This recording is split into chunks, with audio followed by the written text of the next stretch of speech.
आज आम गोटे जगह जाऊे से मयूरभंज गोटे तीर्थ स्थानटा सब पूरा मोस्ट पॉपुलर जगहटा बहुत वर्ष से मोर हो ठीक अच्छे। तो से जगहटा हूँ सांग मैंने आखपाख लोग तो जानी थे। तो से जगहटा हूँ आम बड़साई पाख सुहागपुर से मंदिरटी अवस्थित। तो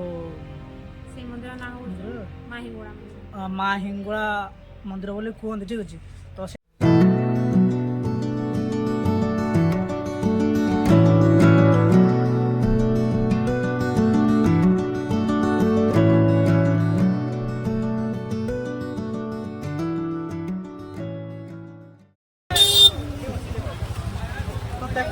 तो सामने देख पाते भिड़ के माने मुंड देखा समस्त देखा बहुत दूर चलते हम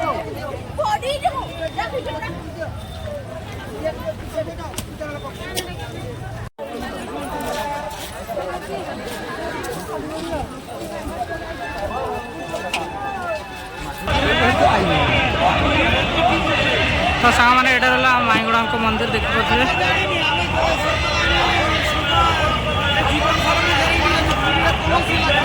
तो सामने देख पारे जो गचर बांधा है एगुड़ा सब मानसिक देखिए ठीक है।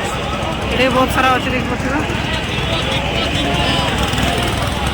दीप जल प्रारंभिक पूजा बसई मैंने से मंत्र